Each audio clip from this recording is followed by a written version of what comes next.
फल देता है। प्रदोष के दिन प्रदोष काल में लगाया गया दीपक 5 स्थान पर फल देता है। पहला स्थान, अगर हमको या हमारे परिवार में किसी को काल सर्प दोष है तो हमारा प्रदोष का लगाया गया दीपक कहीं पूजन मत कराओ, वो दीप जलाने से ही काल सर्प दोष समाप्त होता चले जाता है। दूसरा स्थान, पितृदोष। अगर किसी ने कह दिया कि तेरे घर में पितृदोष है, तेरे घर में, कई लोग बता देते हैं कि तुम्हारे घर में, कई माताएं पूछती हैं मेरे घर में बेटा नहीं, मेरे घर में 3 बेटी हो गई, 4 बेटी हो गई, 5 बेटी हो गई, बेटा नहीं है, बेटा नहीं, तो किसी ने कह दिया पितृदोष है। अब तुम शंकर जी की पूजन कर रहे हो, शंकर जी पे जल चढ़ा रहे हो, शिव की स्तुति कर रहे हो, तो किसी किसी की यहाँ 3 बेटियों के बाद, 4 बेटियों के बाद, एक माता ने तो लिखा है कि उसके यहाँ 2008 में उसके घर में लड़की ने जन्म लिया था, या 2008 में उसके घर में बच्चे ने जन्म लिया था, लड़की ने। उसके बाद फिर लड़की ने जन्म लिया और उसके बाद उसके घर में कोई पुत्र का योग नहीं बना। तब उसने प्रदोष के समय पर शाम को दिया लगाना प्रारंभ करा और 2008 में बच्ची जन्मी थी और अब 2024 में उसके घर में लड़के ने जन्म लिया। कि प्रदोष काल का लगाया गया दीपक, प्रदोष काल, प्रदोष के दिन, प्रदोष काल का जो दीपदान होता है वो सरल नहीं होता, वो सहज नहीं होता। 5 स्थान की पूर्ति करता है। पहला स्थान किस चीज के लिए? काल सर्पदोष के लिए। दूसरा पितृदोष। कैसा भी तुम्हें कोई पितृदोष बता दे, कितना भी तुमसे कोई कह दे कि तेरे घर में पितृ का दोष है, तेरे घर में ये दोष है, अगर आप प्रदोष के दिन, प्रदोष काल में, अर्थात सूर्य अस्त के समय के 2:45 तक का जो समय होता है, 2 घंटे के समय का, उसके अंतर्गत अगर आप प्रदोष काल के समय में भगवान शंकर को दीप लगाने के लिए अगर पहुंचे हो तो वो आपको फल देगा ही, पितृदोष का निवारण होगा ही। चाहे तुम कुछ करो चाहे मत करो, वो पितृ की शांति करा दे। दूसरे नंबर पर है पितृदोष। तीसरे नंबर पर है वास्तु दोष। हमारे घर का, अब एक बहुत सावधानी से श्रवण करने वाला विषय है, वंश की वृद्धि नहीं है। 30 वर्ष शादी के हो गए, 40 वर्ष शादी के हो गए और औलाद है ही नहीं। डॉक्टर ने भी हाथ ऊंचे कर दिए, टेस्ट पे भी करवाया, IVF करवाया, सब कुछ तुमने करवा लिया, तो भी औलाद नहीं है। तब आखिरी में एक काम चालू करो, प्रदोष का दिन दोनों पति पत्नी व्रत चालू कर दो प्रदोष का, और प्रदोष काल में शाम के समय जाकर एक ही दिए में 2 लंबी बाती जानते हो ना, रुई की लंबी कपास की बाती 2, और दोनों बाती एक ही दिए में रखकर पति पत्नी दोनों उसको प्रज्वलित करना प्रारंभ करें। बाबा संतान देकर ही रहेगा, औलाद आएगी ही। दीप की जो बाती में अंतर आ जाता है, एक गोल बाती में और लंबी बाती में अंतर आता है, बहुत अंतर आता है। पितरों के लिए गोल बाती का प्रयोग बहुत कम होता है हमारा, देवी जी के लिए, माता रानी के लिए, जगत जननी के लिए गोल बाती का प्रयोग बहुत कम होता है हमारा, ध्यान रखिएगा। एक पितृ के लिए, एक जगत जननी जगदम्बा दुर्गा भवानी के लिए गोल बाती का प्रयोग कम होता है, लंबी बाती का प्रयोग ज्यादा होता है। क्यों? क्योंकि हमारे घर के कुल देवी और हमारे घर के पितर हमारे वंश की वृद्धि करें, इसलिए लंबी बाती रखी जाती है, जिससे हमारा वंश बहुत लंबा चले, बहुत उन्नति की ओर बढ़े, इसलिए लंबी बाती का प्रयोग किया। शिव महापुराण की कथा कहती है 5 जगह पर हमारा जलाया गया एक दीप जो प्रदोष के दिन प्रदोष काल में लगाया जाता है, 5 जगह पर भारी पड़ता है। पहले नंबर पर जम के बोलते जाओ, काल सर्पदोष। दूसरे नंबर पर पितृदोष। तीसरे नंबर पर घर का वास्तु दोष। हमारे घर में कितना भी वास्तु दोष है, कोई ने कह दिया यहाँ बाथरूम नहीं बनना थी, यहाँ पर शौचालय नहीं बनना था, यहाँ सीढ़ी नहीं बनना थी, वो सीढ़ी वहां बनना थी, ये सीढ़ी वहां बनना थी। तुम पूरा घर तोड़वा के देख लो, उसके बाद में जैसा वास्तु वाले हैं वैसा करा कर देख लो, उसके बाद भी तुमको शांति नहीं मिले तो समझ लेना कि तुम्हारे घर में अब वास्तु दोष तो तुमने दिखाकर समाप्त कर लिया, फिर भी वो समाप्त नहीं हो रहा, तो प्रदोष काल का लगाया गया प्रदोष के समय का दिया आखिरी में वास्तु दोष को भी समाप्त कर देता है और उसमें भी फल प्रदान करता है। काल सर्प दोष, पितृदोष, वास्तु दोष। चौथे नंबर पर 1 रुपया कमाया, 1.25 रुपए खर्च हुआ, पैसा आया, गया। ये चौथे नंबर का व्यापार में थोड़े दिन दुकान अच्छी चली, थोड़े दिन बैठ गए, थोड़े दिन काम चला, थोड़े दिन बैठ गए, गाड़ी चली, थोड़े दिन फिर बैठ गए, अर्थात हमारी फैक्ट्री थोड़े दिन चली फिर बैठ गए, कहीं ना कहीं तकलीफ, थोड़े दिन खाते थोड़े दिन रोते वाला चल रहा है। तो प्रदोष काल का, प्रदोष के समय का दिया इस दुख को समाप्त कर कर रेगुलर एक जैसी सांझी, एक जैसी लक्ष्मी की वृद्धि करते चले गए। प्रदोष काल का दिया। और 5वें नंबर का प्रदोष काल का दिया, प्रदोष समय का दिया 5वें नंबर पर रोग का निवारण करता, रोग निवारण स्थान जो बताए गए हैं प्रदोष काल के दिन, प्रदोष के दिन दीप प्रज्वलन के। प्रदोष व्रत का इतना महत्व है महाराज। ये प्रदोष व्रत होता क्या है? प्रदोष व्रत का महत्व क्या है? शिव महापुराण की कथा कहती है शंकर भगवान का प्रदोष का व्रत, अर्थात चंद्रदेव को जो क्षय रोग हो गया, बीमार पड़ गए, शरीर गलकर नीचे गिरने लगा, तब देव ऋषि नारद ने भगवान चंद्र को शंकर भगवान के पूजन का विधान बताया। और पूजन करते करते त्रयोदशी तिथि आ गई, जिस त्रयोदशी के दिन चंद्रदेव ने सुबह से शाम तक कुछ नहीं खाया। शाम के समय सूर्य अस्त के पहले चंद्रदेव ने स्नान किया, श्वेत वस्त्र धारण करे, और श्वेत वस्त्र धारण कर कर चंद्रदेव शंकर के शिवलिंग की पूजन करने बैठ गए। शंकर भगवान के शिवलिंग की पूजन जब चंद्रदेव ने करी, हाथ में अक्षत लेकर चंद्रदेव ने शंकर को समर्पित करे, ओम उमापति नमः कहकर जब चंद्रदेव ने शिव को समर्पित करे, भगवान शंकर त्रयोदशी के दिन प्रदोष समय में, प्रदोष काल में प्रकट हो गए और प्रकट होकर बोले, ऐ चंद्र, तुमने आज मेरा अनुरोधन किया है, आज मेरा स्मरण किया है, जाओ आज त्रयोदशी के दिन प्रदोष काल में मैं तुम्हारे शरीर को स्वस्थ करता हूं। तब से ये प्रदोष व्रत प्रारंभ हुआ है महाराज। किसने करा है प्रदोष व्रत? भगवान विष्णु ने करा था। जब घोड़े का मुंह लगा, हयग्रीव अवतार, लक्ष्मी जी हंस दी थी तो घोड़े का मुंह भगवान विष्णु का लगा, तब भगवान विष्णु ने प्रदोष व्रत करा था। भगवान विष्णु प्रदोष व्रत 11, 26 अवश्य करना चाहिए, या तो 11 करो या 26 करो, करना चाहिए। प्रदोष कोई साधारण सा व्रत नहीं है,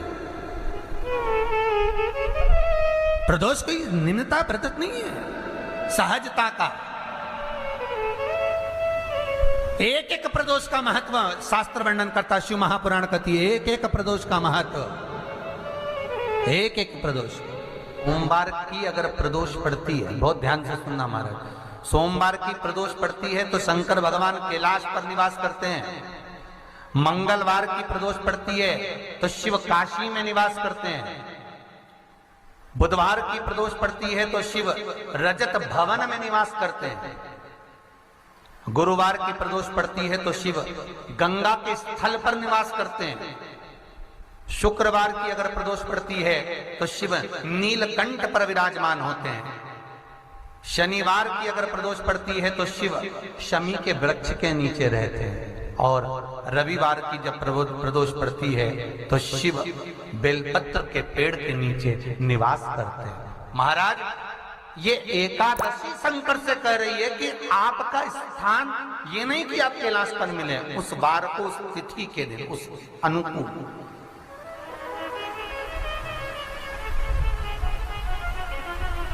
हमारे यहां कहते हैं सोमवार की जो प्रदोष पड़ती है वो इच्छा पूर्ति करती है, मंगलवार की प्रदोष रोग से मुक्ति देती है, बुधवार की प्रदोष कामना की पूर्ति करती है, गुरुवार की प्रदोष शत्रुओं का नाश करती है, शुक्रवार की प्रदोष सुख और शांति देती है, शनिवार की प्रदोष संतान का सुख देती है, और रविवार की प्रदोष जो काम दुनिया में कोई नहीं कर सकता वो अचूक फल की प्राप्ति रविवार की प्रदोष करा देती है। महाराज, ऐसी प्रदोषों का नियम वर्णन किया चाहिए। भगवान कहते ठीक है, तू थोड़ी देर खड़ी है, एकादशी सम्मुख खड़ी हुई। पार्वती जी ने जिस अंगुष्ठ का जल पीने के लिए लिया था हाथ में, बस पीने ही वाली थी, शंकर भगवान ने वही हाथ में जल लेकर एकादशी के हाथ में उसको देकर कहा, ले, ये मेरे द्वारा निर्मित एक व्रत है जिसे त्रयोदशी के दिन तूने मांगा है, मैं तुझे देता हूं। आज इस व्रत का फल मैं तुझे प्रदान करता हूं। अब तू जिस जीवात्मा को लेकर जाएगी उसका पाप प्रबल नहीं होगा। किसी स्त्री, पुरुष, बालक, बुजुर्ग जो भी होगा जिसने प्रदोष का व्रत करा होगा, वो जीवात्मा को तू किसी फल की कामना से नहीं, स्वतः ही लेकर चली जाए। उसमें कोई कामना नहीं है। बन सके जीवन में 11 प्रदोष या 26 प्रदोष करने के बाद आप उसका उद्यापन कर जीवन में एक बार प्रदोष का व्रत मौका मिले, जिस कामना से जिस दिन का भाव आपके मन में आए कि मुझे रोग से मुक्ति पाना है तो ये प्रदोष मुझे करना है, मैं रोग मुक्ति के लिए हम मंगल, जो भी आपके मन में आ रहा है, संतान प्राप्ति के लिए शनिचरी प्रदोष, आप उसका स्मरण करें। फिर लिखा शिव महापुराण में, बड़ा सुंदर लिखा वेदव्यास जी ने, मान लो आप प्रदोष व्रत नहीं कर सकते, आप अगर व्रत नहीं कर सकते तो प्रदोष के दिन, प्रदोष काल में शाम का समय सूर्यास्त का कुछ पल, कुछ घड़ी के पहले से लेकर बाद तक का प्रदोष काल के अंतर्गत आप शंकर जी के मंदिर में जाकर 1 लोटा पानी, 5 बेलपत्र भी अगर समर्पित करते हैं तो संपूर्ण प्रदोष का फल आपके भाग्य में प्रबल हो जाए। शिव महापुराण में इसका लड़की को मंगल है, गुरुजी लड़के को मंगल है, क्या करा जाए? कुछ मत करो। प्रदोष के व्रतों में वर्णन किया गया है कि रवि का प्रदोष, भौम का प्रदोष, मंगल का प्रदोष, बुध का प्रदोष, गुरु का प्रदोष, शुक्र का प्रदोष, शनि का प्रदोष। जो प्रदोष पढ़ते हैं पूरे महीनों में, पूरे वर्ष में मंगल का प्रदोष निकाल कर रख लो कि मंगल का प्रदोष इस दिन पड़ रहा है, मंगल की त्रयोदशी तिथि पड़ रही है, प्रदोष व्रत मंगलवार का पड़ रहा है। और जिन लड़का लड़की को मंगल होते हैं, जिन कन्या और वर को मंगल होते हैं, केवल शंकर भगवान के मंदिर में जाकर चौमुखी दिया, 4 बत्ती का दिया आटे का, उसमें घी डालकर लड़की शंकर भगवान के मंदिर में मात्र 7 बार शंकर पे से उतार कर, 3 बार स्वतः उतार कर शिव के मंदिर में रख देती है, उसका मंगल आड़े आता ही नहीं है, मंगल नहीं आता सामने। मंगल प्रदोष व्रत का इतना महत्व है महाराज। एक बात बहुत अच्छे से समझ लीजिए, जिसके घर में क्लेश होता हो, अशांति रहती हो, क्लेश रहता हो, या छोटी छोटी बात पर विवाद चालू हो जाता हो, या पति पत्नी में, परिवार में, सास बहू आदि कादिक में कहीं ना कहीं कुछ अगर विवाद रहता हो, ऐसा बेलपत्री की डंडी रहती है ना, बहुत ध्यान दीजिएगा महाराज। श्राद्ध पक्ष की कथा चल रही है, शिव महापुराण आज विराम की ओर है, ध्यान दीजिएगा। जैसे ये बेलपत्री की जो डंडी होती है, डंडी का जो भाग होता है बेलपत्री की, ऐसा बेलपत्री की 7 भाग ले लो, मतलब बेलपत्री 7 ले लीजिए।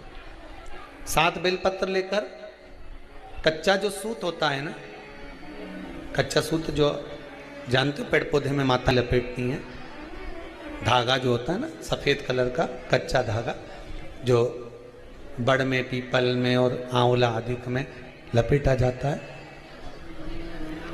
कच्चा सूत, उसको शंकर भगवान और माता पार्वती का स्मरण कर कर नंदी के, जो नंदी होता है, नंदी के राइट भाग में, नंदी का एक पांव ऊंचा होता है, आपने देखा होगा आगे का पांव ऊंचा होता है, बैठते समय नंदी का एक पांव ऊंचा, एक पांव नीचे की हो जाता है। तो नंदी का जहां पांव ऊंचा है उस ऊंचे पांव के पास में बैठना है। कच्चे सूत पर उस बेलपत्री के जो 7 गुच्छ हैं, 7 जो बेलपत्री के भाग हैं, 7 बेलपत्री हैं, उसको अपना नाम गोत्र स्मरण कर कर उस कच्चे सूत को लपेटना है महाराज। लाल कलर का चंदन उस बेलपत्री के पत्ते में जो अग्रभाग होता है, सबसे आगे का भाग, 7 में लाल चंदन लगाना है महाराज। उस चंदन को लगाकर आप प्रदोष के दिन, प्रदोष काल में शंकर भगवान को समर्पित अगर करते हैं तो जिस घर का गोत्र बोला है उस घर में कभी क्लेश नहीं हो सकता, उस शांति का अनुभव कर, उसमें क्लेश नहीं हो सकता। एक धागा होता है पक्का धागा, एक धागा होता है कच्चा धागा। बहुत ध्यान दीजिएगा महाराज, पक्के धागे से नहीं लपेटना सफेद। कच्चा जो धागा पीपल में, बड़ में या आंवला आदि में जो हम लोग लपेटते हैं पूजन करते समय, वो कच्चा धागा। और एक बात और आपको कहने, ध्यान दीजिएगा, अगर मान लो किसी पति पत्नी का तलाक तक की नौबत हो गई और तलाक नहीं कराना है, आपस में वापिस प्रेम बढ़ जाए, छोरी वापिस घर में रहे, बेटा उसको रखे, बहू रहे, आपस में प्रेम बढ़े, वो भले मायके चली गई हो, वो भले लड़का छोड़कर चले गया हो, अकेली रह रही हो और चाहती है कि मैं पति के साथ रहना है, तलाक नहीं होना चाहिए, हम दोनों में प्रेम रहे, वो संभाले मेरे को भी और मैं भी आदर करूं, वो भी आदर करे। तो मेरा निवेदन है, कच्चा जो सूत होता है, कच्चा जो धागा होता है, नंदी के ठीक पीछे बैठकर कोई साथ में आपके परिवार का कोई व्यक्ति चले जाए और हस्तकमल को, जिसको अपने परिवार में वापिस रहना है, उस स्त्री हो या पुरुष हो, दोनों में से कोई भी नंदी के पीछे बैठकर, सोमवार की जिस दिन अष्टमी पड़े उस दिन नंदी के पीछे बैठकर हाथ को ऐसा बंद करना है, हाथ में एक बेलपत्री रखना है सीधी सीधी, बंद कर कर 7 बार उस हाथ पर कच्चा सूत लपेट देना है, उस सूत को वापस निकाल लेना है, बेलपत्री के साथ, बेलपत्री के साथ में, और बेलपत्री को तो अपने पास में रखना। सबसे पहले माता पार्वती का जो हस्तकमल ऐसा होता है शिव मंदिर में, उस हस्तकमल में वो सूत जो आपके हाथ से निकला है वो उसमें डाल देना है, माँ जगत जननी से प्रार्थना कर कर, और जो बेलपत्री आपने संबंध को जोड़ने के लिए अपने हाथ में ली है वो शंकर भगवान के कटी भाग में, फिर निवेदन करूंगा कटी भाग को समझ लीजिए। ये शिवलिंग रखा है, जहां पर शंकर भगवान का शिवलिंग, माता पार्वती जी के हस्त कमल पर जो शिवलिंग रखा है, ये भाग कटी भाग कहलाता है।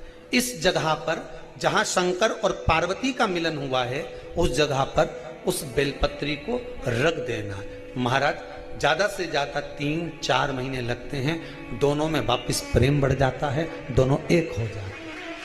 तलाक तक बात चल भी रही हो तो तलाक समाप्त हो जाता है, प्रेम, करुणा, आसक्ति, स्नेह बढ़ जाता है, संबंध टूटने की कतार पर। एक बार माता पार्वती को समर्पित तो करो अपना संबंध कि मां अब तुझे नहीं भाना, माना मैंने अपशब्द कह दिया होगा, माना मेरी गलती होगी, थोड़ी गलती उनकी भी होगी, पर दोनों की गलती है माँ, अब इस संबंध को तुझे निभाना। जब कच्चा सूत माता के हाथ में रखो तब माता को विनती करना, इस संबंध की डोरी अब तेरे को दे दी, दीन बंधु दीनानाथ मेरी डोरी तेरे हाथ, अब यह डोरी मैंने तुमको दे दी है। अपना जो परिंडा होता है, परिंडा जानते हो, मटका, हंडा, जहां पानी भरते हो, पितरों का स्थान, उस परिंडे को बेलपत्र छुआकर उस बेलपत्र को शंकर भगवान के ऊपर जो जलाधारी होती है, उस जलाधारी में इस डंडी को अपने घर का नाम गोत्र बोलकर उसको डाल दिया जाता है। 1 लोटे पानी में थोड़ा सा शहद मिलाकर उस जलाधारी में भगवान शंकर का भृंगेश्वर नाम लेकर चढ़ा दिया जाता है। शिव जी को चढ़ाया हुआ जल उस बेलपत्र को चढ़ाकर जाइए, कितना भी तेज झगड़ा हो रहा होगा, मात्र 10 मिनट के अंदर एकदम शांत हो जाता है, झगड़ा रह ही नहीं पाता। कितना भी झगड़ा हो रहा, मात्र 10 मिनट, 15 मिनट से ज्यादा नहीं टिक सकता। पत्र खाओगे शंकर जी के मंदिर की तो मुख में जीवान छार छार हो जाती है। बोलो सही है कि गलत? प्रतिदिन बेलपत्र खाओगे शंकर मंदिर की तो मुख में कई बार छाले भी पड़ जाते हैं। सत्य है कि गलत है? शिव महापुराण की कथा कहती है अति सर्वस्व वर्जते। आपको अगर बेलपत्र खाना है, हफ्ते में 2 खाओ, हफ्ते में 3 खाओ। मुंह में अगर छार छार हो रहा है, छाले पड़ रहे हैं, तो बेलपत्र को, शिवजी की चढ़ी हुई बेलपत्र को सुखाकर चूरा बनाकर इतनी सी चुटकी भर खा लिए, पानी पी लिया। लीवर गड़बड़ हो गया है, डायलिसिस चल रहा है, किडनी गड़बड़ हो गई है, डॉक्टर बोल रहा है कि डायलिसिस करवाना पड़ेगा, तो बेलपत्री के पीछे की जो डांट होती है, जिसको आप लोग तोड़ के फेंक देते हैं, वो बेलपत्री के पीछे की जो डांट है, ये ब्रह्मा विष्णु महेश। समझ में आ रहा है आप लोगों को? बीच में जो डंडी दिख रही है आपको, इसके बीच में बड़ी पत्ती और 2 पत्ती के बीच में जो खाली जगह है, ये खाली जो डंडी है, इसमें 33 कोटि देवी देवताओं का स्थान होता है। किसका स्थान है? 33 कोटि देवी देवताओं। इसलिए बेलपत्र चढ़ाते समय बेलपत्र को इस जगह से पकड़कर समर्पित किया जाता है कि 33 कोटि देवी देवताओं का स्पर्श कर कर, ब्रह्मा विष्णु महेश का स्पर्श कर कर चढ़ाया जाता है।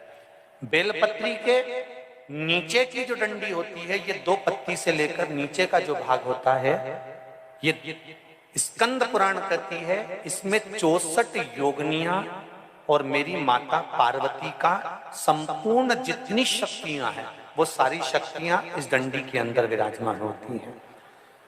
इस डंडी के पीछे एक गोखरू होता है, जिसको माताएं तोड़ देती हैं। वो जो टूटा हुआ गोखरू रहता है, उसमें भगवान शंकर के प्रत्येक गण का भाव रहता है। इनका काम क्या रहता है? जब शरीर में किसी व्यक्ति के जीवन में जब दुख तकलीफ या रोग बढ़ता है, तो वो गोखरू जो नीचे का रहता है, वो टूटा हुआ गोखरू अशोक सुंदरी वाली जगह पर चढ़ाकर हफ्ते में 2 बार उसको चबा चबा कर अगर खा लिया जाए तो डायलिसिस की जरूरत नहीं पड़ती, डायलिसिस छूट जाता है, लीवर और किडनी काम करना प्रारंभ कर देती। और अच्छे से सुन लेना, अभी की अभी घर जाकर शुगर की जांच करना। शुगर कितनी भी हाई जा रही होगी, बेलपत्री के नीचे का गोखरू टूटा हुआ अशोक सुंदरी पर चढ़ाकर खाकर 5 से 7 मिनट मुंह में रख लीजिए और उसके बाद शुगर की जांच कर लीजिए, शुगर लेवल में मिलना प्रारंभ हो जाए। बेलपत्री का जो सुख है वो जीवन का आनंद देता है।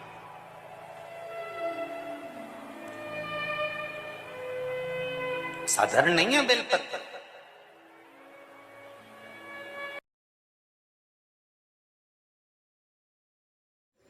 श्री शिवाय नमस्तुभ्यम, श्री शिवाय नमस्तुभ्यम, श्री शिवाय नमस्तुभ्यम। जानकारी अच्छी लगी तो प्लीज़ चैनल को लाइक कीजिए, सब्सक्राइब कीजिए। Thanks for watching. Thank you. Her her Mahadev, her her Mahadev, her her Mahadev, her her Mahadev.